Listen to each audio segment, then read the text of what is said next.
અપડેના અવસરે ઉત્તર કમાન્ડના વડા લેફ્ટનન્ટ જનરલ ઉપેન્દ્ર દ્વિવેદીએ સરહદ પારના આતંકવાદી કેમ્પને લઈ મોટું નિવેદન આપ્યું છે।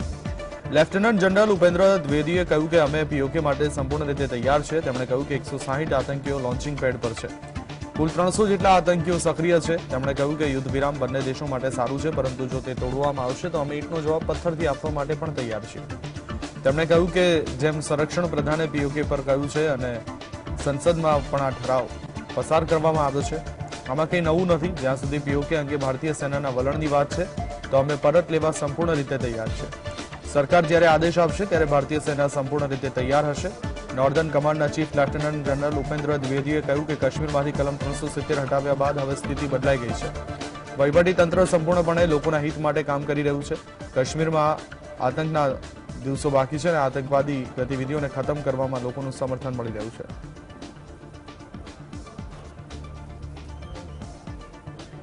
जहां तक टेररिस्ट का सवाल है, अगर मैं कहूं कि लॉन्च पैड पे कितने टेररिस्ट अगर बैठे हुए हैं, तो हमारे पास लॉन्च पैड पे तकरीबन मेरे पास जो फिगर है ये तकरीबन फिगर जाता है 160, जिसमें तकरीबन नॉर्थ ऑफ पीर पंजाल 130 है और तकरीबन 30 के आसपास यहाँ पे साउथ ऑफ पीर पंजाल होंगे। जहां तक आपने पूछा है यहाँ पे नॉर्थ ऑफ पीर पंजाल और रजौरी पुंछ में कि हिंटरलैंड जिसको हम बोलते हैं वहां पर कितने हैं, तो तकरीबन हमारे हिसाब किताब से टोटल 82 पाकिस्तान टेररिस्ट बैठे हुए हैं और तकरीबन 53 जो है लोकल टेररिस्ट हैं। परंतु इसके अलावा चिंता का विषय ये है, जिसको हम बोलते हैं क्रिमिनल्स टाइप की जो एक्टिविटी करते हैं, जो कि आइडेंटिफाइड नहीं होते हैं, वो तकरीबन 170 टेररिस्ट हमारे पास ऐसे हैं। तो टोटल 300 की मैं नफरी बताना चाहूंगा जो आज के पूरे एरिया में फैली हुई है। जम्मू और काश्मीर में आंतरराष्ट्रीय सरहदेથી દેશમાં ઘૂસણખોરીના અલગ અલગ પ્રયાસોને બોર્ડર સિક્યુરિટી ફોર્સે નિષ્ફળ બનાવ્યા હતા। બીએસએફના અધિકારીએ જણાવ્યું કે પ્રથમ ઘટનામાં એક પાકિસ્તાની ઘૂસણખોર માર્યો ગયો, જ્યારે બીજી ઘટનામાં અન્ય એક ઘૂસણખોરની ધરપકડ કરવામાં આવી। અધિકારીના જણાવ્યા પ્રમાણે સતર્ક સૈનિકોએ જમ્મુના અરણિયા સેક્ટર અને સાંબા જિલ્લાના રામગઢ સેક્ટરમાં ઘૂસણખોરીના પ્રયાસોને નિષ્ફળ બનાવ્યા હતા। બીએસએફે કહ્યું કે સેનાના જવાનોએ અરણિયા સેક્ટરમાં સરહદી વાડ તરફ એક પાકિસ્તાની ઘૂસણખોરને આવતા જોયો હતો અને તેના પર ગોળીબાર કર્યો। તેણે કહ્યું કે પાકિસ્તાની ઘૂસણખોરને રોકવા માટે કહેવામાં આવ્યું, પરંતુ તેમ છતાં તેમણે આગળ વધવાનું ચાલુ રાખ્યું હતું, જેના કારણે જવાનોએ તેના પર ગોળીબાર કરવો પડ્યો અને તેનું મોત થયું। उन्होंने कुछ हरकत देखी, उसको नोटिस किया। जब वो इंडियन टेरिटरी में दाखिल हुआ तो उसको चैलेंज किया गया, लेकिन वो एग्रेसिवली आगे बढ़ा तो उसको जवाबी कार्रवाई में फायर किया गया और उसको घुसपैठिए को मार गिराया गया। दूसरी घटना में करीब सुबह 4:30 बजे एक मूवमेंट देखा गया, उसको भी चैलेंज किया गया। तो इस केस में वो रुक गया और उसने हाथ खड़े कर लिए, तो उसके बाद में उसके ऊपर फायर नहीं गिराया गया और उसको एप्रीहेंड कर लिया गया। तो ये दोनों जो इवेंट हैं ये दिखाते हैं कि सीमा पार से प्रयास जारी है। ગેરકાયદેસર લાકડા વહન કરતી ટ્રકને પોલીસે અટકાવ્યા બાદ અસમ મેઘાલય સરહદ પર ફાટી નીકળેલી હિંસામાં ફોરેસ્ટ ગાર્ડ સહિત 6 લોકોના મોત થયા હતા। આ ઘટના બાદ મેઘાલયના 7 જિલ્લામાં તણાવ વ્યાપી ગયો, જેના કારણે 7 જિલ્લામાં ઇન્ટરનેટ સેવાને બંધ કરી દેવામાં આવી।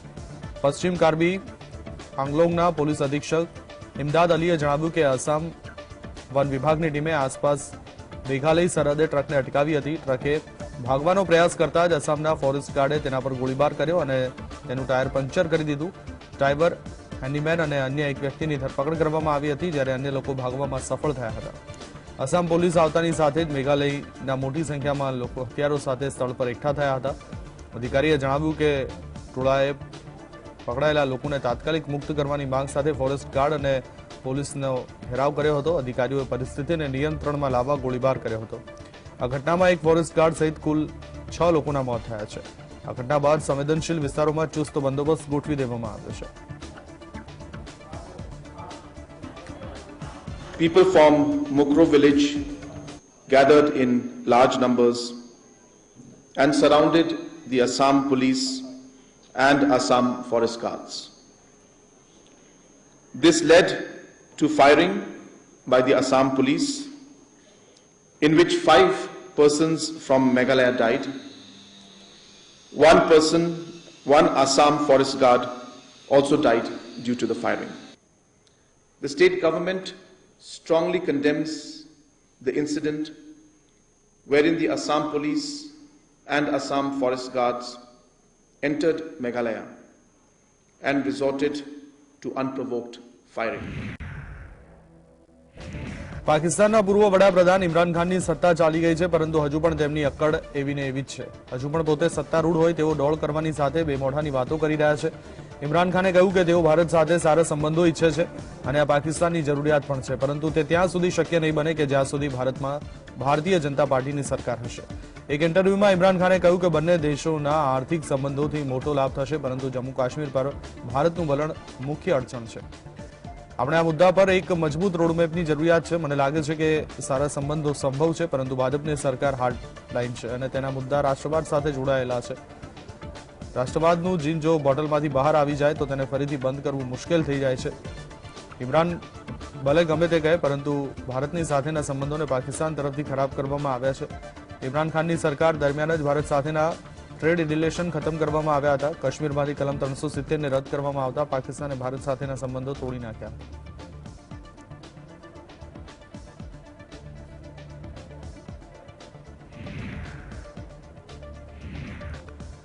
સેનાની તે 34 મહિલા અધિકારીઓએ પ્રમોશનમાં વિલંબનો આરોપ લગાવ્યો છે કે જેમણે 2020માં સુપ્રીમ કોર્ટના નિર્દેશ પર સ્થાયી કમિશન આપવામાં આવ્યું હતું. સુપ્રીમ કોર્ટમાં આ અંગે સુનાવણી થઈ. કોર્ટે કેન્દ્ર સરકારને આ અંગે 2 સપ્તાહમાં જવાબ આપવા નિર્દેશ કર્યો છે. ચીફ જસ્ટિસ ડીવાય ચંદ્રચૂડ અને જસ્ટિસ હિમા કોહલીની ખંડપીઠે કહ્યું કે અમે ઈચ્છીએ છીએ કે આ તમામ મહિલાઓને પ્રમોશન આપવામાં આવે. સુપ્રીમ કોર્ટમાં 34 અરજદારો તરફથી અરજી દાખલ કરવામાં આવી છે, જેમાં કર્નલ પ્રિયવંદા એ મરડીકર અને કર્નલ આશા કાલેનું નામ પણ સામેલ છે.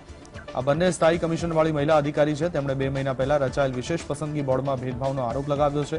તેમનો દાવો છે કે તે પુરુષ અધિકારીઓના નામ પણ પ્રમોશન માટે વધારવામાં આવ્યા કે જેઓ તેમનાથી ઘણા જુનિયર છે.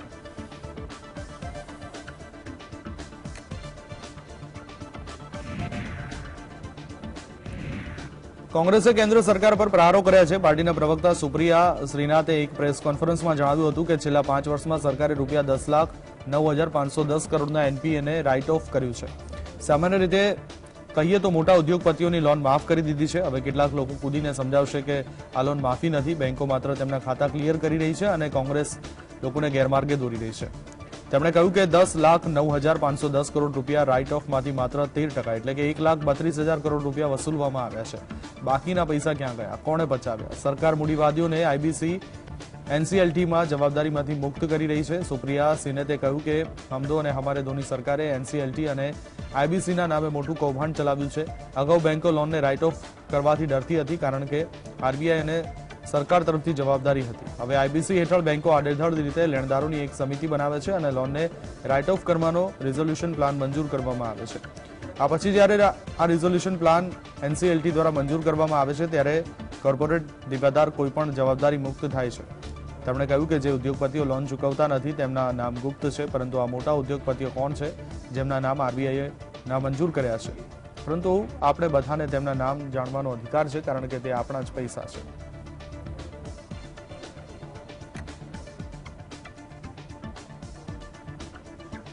लाख करोड़ से ऊपर की ऋण माफी हुई, लेकिन केवल 13% जो राइट ऑफ हुआ 10 लाख करोड़ से ऊपर का, केवल 13%, 1,32,000 करोड़ मात्र वसूल हो पाए. केवल 13% की रिकवरी हो पाई 10 लाख करोड़ से ज्यादा के राइट ऑफ पर. तो जो पैसा 8,60,000 करोड़ के आसपास रिकवर नहीं हो पाया, जो 87% 10 लाख करोड़ का पैसा रिकवर नहीं हो पाया, अगर वो लोन माफी, कर्जा माफी नहीं है अमीरों के लिए, तो वो क्या है? तो नेक्स्ट टाइम कुछ चरण चुंबक समझाने आ जाते हैं जब टीवी पर कि कैसे ये लोन माफी नहीं है और हम गलत कह रहे हैं, उनसे ये जरूर पूछिएगा कि इस राइट ऑफ का 13% मात्र वसूल हुआ है पिछले 5 सालों में, तो ये दरिया दिली अमीरों के लिए ही क्यों है? શિવસેનાના સાંસદ સંજય રાઉતે મહારાષ્ટ્રના રાજ્યપાલ ભગતસિંહ કોશિયારી પર નિશાન સાધ્યું છે. તેમણે કહ્યું કે રાજ્યમાં રાજ્યપાલની ગરિમા ખતમ થઈ ચૂકી છે. અમે તેમને રાજ્યપાલ તરીકે સ્વીકારવા તૈયાર નથી. તેઓ માત્ર ભાજપના કાર્યકર રહ્યા છે. રાજ્યપાલ નિષ્પક્ષ હોવા જોઈએ અને તેમની વાતમાં ગરિમા દેખાવી જોઈએ. પરંતુ આપણા રાજ્યપાલ છત્રપતિ શિવાજી મહારાજ, મહાત્મા ફુલે અને સાવિત્રીબાઈ ફુલે પર નિવેદનો આપે છે. તેમણે મહારાષ્ટ્રની મજાક ઉડાવી છે. સંજય રાઉતે વધુમાં કહ્યું કે રાજ્યપાલ સામે આવો ગુસ્સો કોઈ રાજ્યમાં ક્યારેય જોવા મળ્યો નથી. અહીં લોકો નારાજ અને આક્રોશિત છે. અહીં ભાજપે રાજભવનને પોતાનું હેડક્વાર્ટર બનાવી દીધું છે, જેના કારણે રાજ્યપાલની ગરિમા ખતમ થઈ ગઈ છે. રાઉતે વધુમાં કહ્યું કે એનસીપી અને શિંદે જૂથના ઘણા નેતાઓ પણ માને છે કે મહારાષ્ટ્રના રાજ્યપાલને પદ પરથી હટાવવા જોઈએ, પરંતુ તેમની પાસે તેટલી હિંમત નથી. તેઓ બધાની વચ્ચે આવીને આ વાત કહે. हम उनको गवर्नर मानने को ही तैयार नहीं. वो भारतीय जनता पार्टी के विनम्र सेवक है, प्रचारक है भारतीय जनता पार्टी के. जो गवर्नर होता है, जो राज्यपाल होता है, वो बहुत ही तटस्थ और निष्पक्ष होता है. वो हिंदुस्तान का संविधान का ध्यान रखता है और निर्णय देता है, और बोलने में और आचरण में उनका एक प्रतिष्ठा रहती है. लेकिन जिस तरह से हमारे गवर्नर साहब ने 1 साल या 2 साल में इस प्रकार की वक्तव्य की है, तो महाराष्ट्र की जनता कुछ नहीं, छत्रपति शिवाजी महाराज के ऊपर कुछ भी बोलेंगे, महात्मा फुले के ऊपर बोलेंगे, सावित्रीबाई फुले के ऊपर आप कमेंट्स करेंगे. ये क्या महाराष्ट्र को आपने तमाशा बना, खेल बना के रखा है क्या कोई? हाँ, तो लोगों में गुस्सा आप देख, कभी भी राज्यपाल के खिलाफ इतना गुस्सा किसी राज्य में नहीं हुआ था. गवर्नर किसी भी पार्टी से ताल्लुक नहीं रखता है. ये पहली बार है कि भारत के अंदर जितने गवर्नर्स बनाए जा रहे हैं वो आरएसएस और बीजेपी की विचारधारा को प्रोटेक्ट करते हैं, संविधान को प्रोटेक्ट नहीं करते. ये बात हम केरला का गवर्नर के बयानात भी देख चुके हैं, ये हम बंगाल के गवर्नर के बयानात भी देख चुके हैं, ये महाराष्ट्र के गवर्नर के बयानात भी हम देख चुके हैं. ये दुर्भाग्यपूर्ण है. और गडकरी जी की हम भी इज्जत करते हैं, लेकिन गडकरी को शिवाजी के बराबर बताना ये तो दुर्भाग्यपूर्ण है. મની લોન્ડરિંગના મામલામાં તિહાર જેલમાં બંધ દિલ્હી સરકારના મંત્રી સત્યેન્દ્ર જૈનના મસાજ વિડીયોને લઈને ચાલી રહેલ હંગામા વચ્ચે એક નવી માહિતી સામે આવી છે. તિહાર જેલના સૂત્રોનો દાવો છે કે વાયરલ વિડીયોમાં સત્યેન્દ્ર જૈનને મસાજ કરનાર વ્યક્તિ ફિઝિયોથેરાપિસ્ટ નથી, પરંતુ બળાત્કારના કેસમાં સજા કાપી રહેલો કેદી છે. જે વ્યક્તિ તિહાર જૈનના પગની માલિશ કરતો જોવા મળ્યો તેનું નામ કેદી રિંકુ છે. ત્યારે દિલ્હીની વિશેષ અદાલત જેલમાં બંધ આમ આદમી પાર્ટી મંત્રી સત્યેન્દ્ર જૈનની અરજી પર સુનાવણી કરશે. સત્યેન્દ્ર જૈને તેમની અરજીમાં એન્ફોર્સમેન્ટ ડિરેક્ટોરેટને તેમની જેલ સેલના સીસીટીવી ફૂટેજ મીડિયાને કથિત રીતે લીક કરવા બદલ તિરસ્કારની કાર્યવાહી કરવાની વિનંતી કરી છે. પહેલા આ મામલાની સુનાવણી સોમવારે થવાની હતી, પરંતુ જજ રજા પર હોવાને કારણે સુનાવણી મંગળવાર સુધી ટાળી દેવામાં આવી હતી. ન્યાયાધીશ વિકાસ દુલે શનિવારે ઈડીને સત્યેન્દ્ર જૈનની અરજી પર જવાબ દાખલ કરવાનો નિર્દેશ આપ્યો હતો. मैं पूछना चाह रही हूँ, मेरी जानकारी में नहीं है, बीजेपी ने सिर्फ प्रेस कॉन्फ्रेंस किया है या एफआईआर भी करवाई है? पूछना चाहते हैं. नंबर 1. नंबर 2, ये वही आम आदमी पार्टी के अरविंद केजरीवाल हैं जो स्टिंग मास्टर के तौर पर जाने जाते थे. अपने कार्यकर्ताओं को सबको कहते थे कि मोबाइल से जो है वो इनकी रिकॉर्डिंग करो, कोई रिश्वत मांग रहा है, ले रहा है, दे रहा है पैसा, उसका रिकॉर्डिंग करो, कार्रवाई करूंगा. आज इन्हीं के नेता, विधायक के रिश्तेदार, पार्षद सरेआम रिश्वत लेते हुए एंटी करप्शन ब्रांच ने पकड़ा, सीबीआई ने पकड़ा, एक मंत्री ईडी ने पकड़ा, जेल में है, मालिश करवा रहे हैं, सुख सुविधाओं का लाभ ले रहे हैं. शराब नीति में इनकी जो है भ्रष्टाचार पकड़े जाने के डर से सीबीआई की जांच के तुरंत आदेश के बाद शराब नीति वापस ले ली है. વડાપ્રધાન નરેન્દ્ર મોદી મંગળવારે રોજગાર મેળા દ્વારા 71,000 નિમણૂક પત્રોનું વિતરણ કર્યું. તેમણે કહ્યું કે યુવાનોને નોકરી આપવાની પ્રક્રિયા ચાલુ રહેશે. સરકારે વર્ષ 2023ના અંત પહેલા 10 લાખ નોકરીઓ આપવાનો પ્લાન તૈયાર કર્યો છે. પીએમ મોદીએ નવનિયુક્ત થયેલા યુવાનોનું સ્વાગત કર્યું. પીએમ મોદીએ કહ્યું કે રોજગાર મેળા દ્વારા દેશના યુવાનોને નિમણૂક પત્ર આપવાનું આ અભિયાન આ રીતે ચાલુ રહેશે. પીએલઆઈથી 60 લાખ નવી નોકરીઓ ઊભી થવાની આશા છે. તેમણે કહ્યું મેક ઇન ઇન્ડિયા અને વોકલ ફોર લોકલ જેવી પહેલ રોજગાર અને સ્વરોજગારીની તકો ઊભી કરે છે. વડાપ્રધાન કાર્યાલયના જણાવ્યા અનુસાર નિમણૂક પત્રોની ભૌતિક નકલોને દેશના 45 સ્થળોએ નવનિયુક્ત વ્યક્તિઓને સોંપવામાં આવી. અગાઉ ભરતી કરાયેલી પોસ્ટની શ્રેણીઓ ઉપરાંત શિક્ષક, lecturer, nurse, nursing officer, doctor, pharmacist, radiographer અને અન્ય તકનીકી અને પેરામેડિકલ પોસ્ટ માટે પણ ભરતી કરવામાં આવેલી છે. ગૃહ મંત્રાલય વિવિધ સેન્ટ્રલ આર્મ્ડ પોલીસ ફોર્સમાં મોટી સંખ્યામાં પદોની ભરતી પણ કરી રહ્યું છે. भारत जैसे युवा देश में हमारे करोड़ों नौजवान इस राष्ट्र की सबसे बड़ी ताकत है. अपने युवाओं की प्रतिभा और उनकी ऊर्जा राष्ट्र निर्माण में ज्यादा से ज्यादा उपयोग में आए, इसे केंद्र सरकार सर्वोच्च प्राथमिकता दे रही है। आज राष्ट्र निर्माण के कर्तव्य पथ से जुड़ रहे अपने 71,000 से ज्यादा नए सहयोगियों का मैं स्वागत करता हूं, अभिनंदन करता हूं।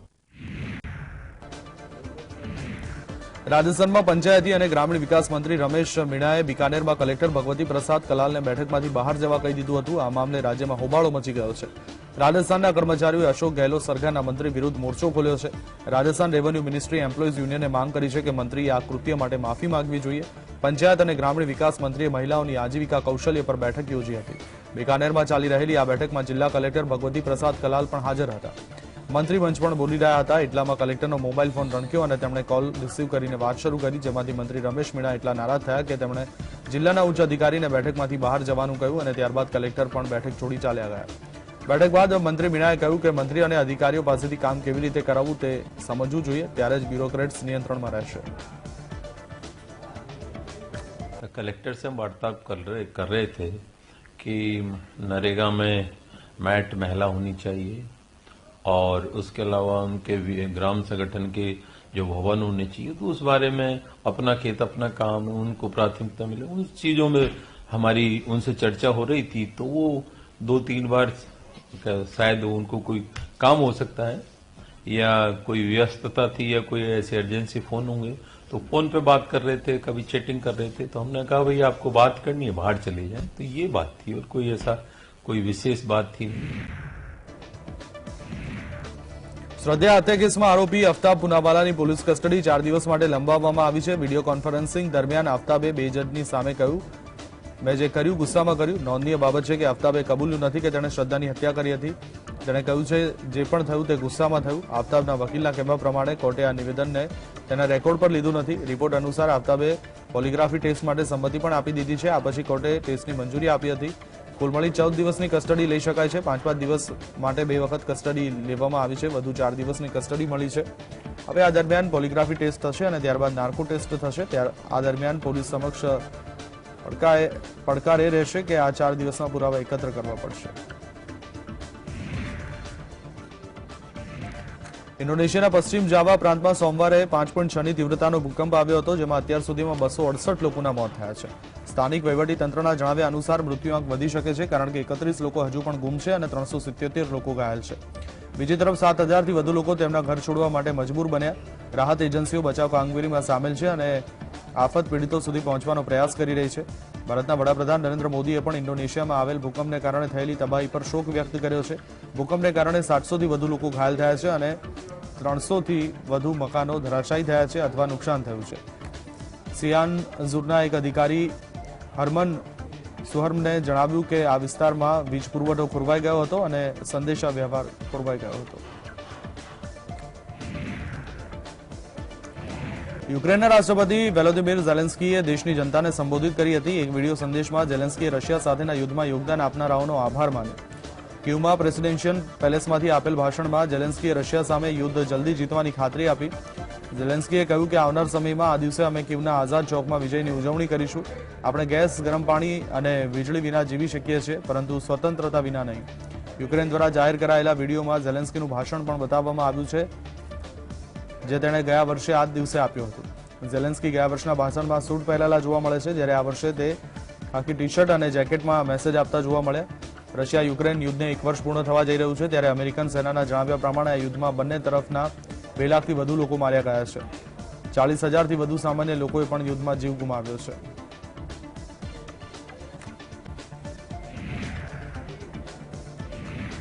ચીન જ્યાંથી વર્ષ 2019માં કોરોના વાયરસ ફેલાયો, ત્યાં હજુ પણ કોરોના વાયરસ કાબૂમાં આવ્યો નથી, જેથી ચીનના ઘણા શહેરો હજુ પણ લોકડાઉન જેવી સ્થિતિનો સામનો કરી રહ્યા છે। ચીને મંગળવારે ઘણા ઉદ્યાનો, શોપિંગ મોલ અને મ્યુઝિયમો બંધ કરી દીધા હતા।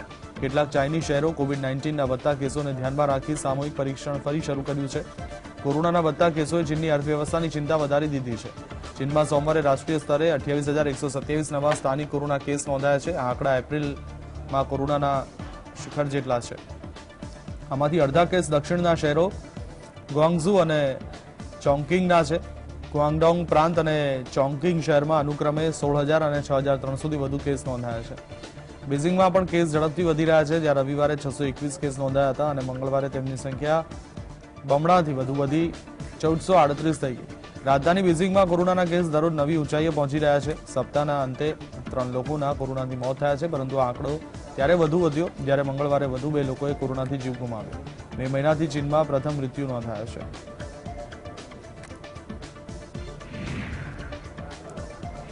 છેલ્લા 10 મહિનામાં આંતરરાષ્ટ્રીય બજારમાં ક્રૂડ ઓઇલની કિંમતમાં મોટો ઘટાડો થયો છે, જ્યાં બ્રેન્ટ ક્રૂડ ઓઇલની કિંમતમાં 35% વધુ અને WTIની કિંમતમાં 38% વધુનો ઘટાડો થયો છે. જો નિષ્ણાતોનું માનીએ તો ક્રૂડ ઓઇલને લઈને જે પ્રકારનું વાતાવરણ જોવા મળી રહ્યું છે, બ્રેન્ટ અને WTIના ભાવ આગામી દિવસોમાં $5 સુધી ઘટી શકે છે. જો આમ થશે તો બ્રેન્ટ ક્રૂડ ઘટી $82 પર આવી જશે અને ભારતમાં પેટ્રોલ અને ડીઝલના ભાવમાં ઘટાડો થવાની સંભાવના વધી જશે. એક અંદાજ મુજબ પેટ્રોલ અને ડીઝલની કિંમતમાં ₹5નો ઘટાડો જોવા મળી શકે છે. છેલ્લા 10 મહિનાની વાત કરીએ તો કાચા તેલની કિંમતમાં 35%થી વધુનો ઘટાડો જોવા મળ્યો છે. 7 માર્ચના રોજ બ્રેન્ટ ક્રૂડ ઓઇલની કિંમત પ્રતિ બેરલ 139.13ની ઊંચી સપાટીએ પહોંચી હતી. હવે બ્રેન્ટ ક્રૂડ ઓઇલની કિંમતમાં પ્રતિ બેરલ $37નો ઘટાડો જોવા મળ્યો છે, જ્યારે 7 માર્ચે WTIની કિંમત $130.50 હતી. તે પ્રતિ બેરલ સાથે ઊંચા સ્તરે હતો, જે ઘટીને બેરલ દીઠ $80.41 પર આવી ગયો છે. આ દરમિયાન WTI 38% વધુ ઘટ્યો છે.